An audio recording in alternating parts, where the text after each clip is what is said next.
दोस्तों, आज हम एक बहुत ही इंटरेस्टिंग बिजनेस के स्टडी में डीप डाइव कर रहे हैं। ये एम्बिशन, करेज और मॉडर्न इंडिया की स्पिरिट कई दशकों तक इंडियन इनरवियर मार्केट एक ऐसे किंगडम की तरह था जिस पर जायंट्स रूल करते थे।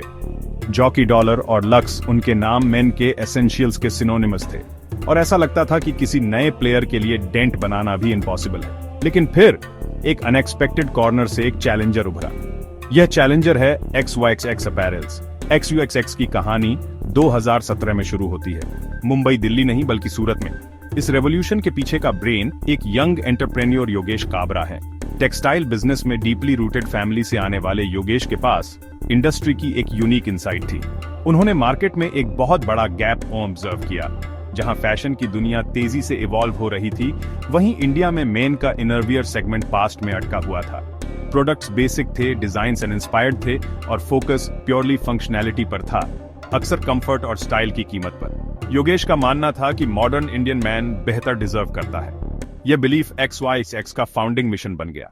विजन क्रिस्टल क्लियर था, एक ऐसा ब्रांड जो मिलेनियल और जेन जी कंज्यूमर को अपील करे। एक ऐसा ब्रांड जो समझता है कि इनरवियर सिर्फ एक नेसेसिटी नहीं है बल्कि क्लॉथिंग की पहली लेयर है जो आपके पूरे दिन का टोन सेट करती है। यह अंदर से कॉन्फिडेंट फील करने के बारे में है। योगेश एक ऐसा ब्रांड बनाना चाहते थे जो प्रीमियम फिर भी एक्सेसिबल हो, स्टाइलिश फिर भी इनक्रेडिबली कंफर्टेबल हो। वह सिर्फ अंडरवियर नहीं बेच रहे थे, वह एक फीलिंग बेच रहे थे, एक लाइफस्टाइल चॉइस ऐसे आदमी के लिए जो एस्पिरेशनल, क्वालिटी के प्रति कॉन्शियस और ऑर्डिनरी के लिए सेटल होने को तैयार नहीं है। यही वह स्पार्क था जिसने XYXX की आग जलाई। तो आप अपने ही कोर्ट में एक किंग को कैसे चैलेंज करते हैं? आप उनके रूल्स से नहीं खेलते, आप अपने खुद के रूल्स बनाते हैं। एस्टैब्लिश प्लेयर्स के साथ प्राइस वॉर में एंगेज होने के बजाय XYXX ने एक पूरी तरह से डिफरेंट बैटलफील्ड पर फोकस किया, प्रोडक्ट इनोवेशन और कस्टमर एक्सपीरियंस। योगेश और उनकी टीम ड्राइंग बोर्ड पर वापस गए। उन्होंने सब कुछ क्वेश्चन किया। Fabric, waist band, stitching, fit. वे जानते थे कि इंडियन कंज्यूमर का ट्रस्ट जीतने के लिए उन्हें कुछ बेहतर ऑफर करना होगा। क्वालिटी की यह रिलेंटलेस परसूट और डिफरेंटली सोचने का करेज ने हाल ही के इंडियन हिस्ट्री में सबसे एक्साइटिंग D2C ग्रोथ स्टोरीज में से एक की नींव रखी। तो सीक्रेट सॉस क्या है? XYX प्रोडक्ट को शेल्फ पर मौजूद अन्य ऑप्शंस से क्या अलग बनाता है? जवाब डिटेल्स में है। शुरुआत फैब्रिक से। XYXX ने भारत में माइक्रोमोडल का उपयोग शुरू किया। सस्टेनेबली उगाए गए बीचवुड, ऑन्स्ट्रिया। माइक्रोमोडल एक गेम चेंजर है। कॉटन से 3 गुना सॉफ्ट, अविश्वसनीय रूप से ब्रीडेबल, नमी सोखने वाले गुण, ठंडा और सूखा रखें, भारतीय जलवायु में वरदान, सुपीरियर रॉ मटेरियल्स पर फोकस, पहला बड़ा डिफरेंशिएटर। इनोवेशन सिर्फ फैब्रिक पर नहीं रुका, डिजाइन और फंक्शनैलिटी पर जुनून। Waist band, super soft microfiber, seam, flat lock, no रगड़, लेबल, टैग फ्री, प्रिंटेड। ये माइक्रो इनोवेशंस मिलकर बड़ा इम्पैक्ट। उन्होंने सफेद, ग्रे और काला की एक रास्ता तोड़ी। वाइब्रेंट पैलेट और contemporary prints, quirky pattern, sophisticated solids, युवा उपभोक्ताओं के लिए बड़ा magnet. Social media, global trends, uniqueness, holistic approach, fabric, feature, fashion, premium brands और मास मार्केट के बीच का गैप पाटा। नई कैटेगरी, एस्पिरेशनल पर प्राप्त करने योग्य, फील, फिट और लुक में स्पष्ट बेहतर प्रोडक्ट, वफादार ग्राहक और असाधारण वैल्यू। प्रोडक्ट फर्स्ट फिलॉसफी उनकी सफलता का मूल। एक बेहतरीन प्रोडक्ट होना एक बात है, लेकिन इसे लाखों कस्टमर्स तक पहुंचाना एक बिल्कुल अलग चैलेंज है। XYXX ने इसे अचीव करने के लिए एक शानदार और एजाइल बिजनेस मॉडल तैयार किया। इनिशियली उन्होंने डिजिटल फर्स्ट D2C के रूप में लॉन्च किया। यह एक स्ट्रेटेजिक मास्टर स्ट्रोक था।